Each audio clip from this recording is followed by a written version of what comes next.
Voici les 5 décès les plus choquants de footballeurs morts en pleine carrière.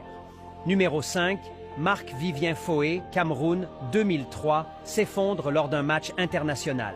Pendant la Coupe des Confédérations, Foé s'écroule lors d'un match Cameroun-Colombie. Il meurt à 28 ans d'un arrêt cardiaque. Le monde du foot est dévasté. Numéro 4, Antonio Puerta, Espagne, 2007, s'effondre sur le terrain avec Séville. Il s'écroule en Liga, reprend conscience, mais meurt 3 jours après d'un arrêt cardiaque. À 22 ans, il était l'un des jeunes Espagnols les plus prometteurs.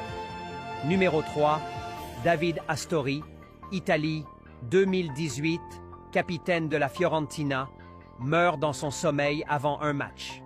Il ne se réveille pas. Cause, arrêt cardiaque. Numéro 2, Emiliano Sala, Argentine, 2019, meurt dans un crash d'avion. Il venait de signer à Cardiff City pour 17 millions d'euros. Son avion privé s'écrase dans la Manche en vol depuis Nantes. Son corps est retrouvé quelques jours plus tard. Une tragédie déchirante. Et numéro 1, le plus tragique, mort dans un accident de voiture. Une vraie légende de Liverpool. Pouvez-vous deviner qui c'est? Laissez votre réponse en commentaire et souhaitez-lui de reposer en paix. Diego Jota devait rentrer en Angleterre. Mais après une opération des poumons, les médecins lui avaient formellement interdit de prendre l'avion. Alors, il prend la route avec son petit frère André. À bord de sa Lamborghini, il traverse l'Espagne, direction le port de Santander, pour prendre un ferry vers le Royaume-Uni.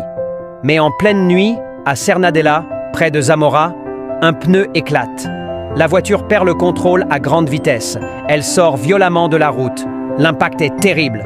Diego Jota meurt sur le coup. Son frère, gravement blessé, est transporté d'urgence à l'hôpital. Il ne reverra jamais Liverpool. Un retour prévu, une vie entière, stoppée en quelques secondes. Repose en paix, Diego Jota.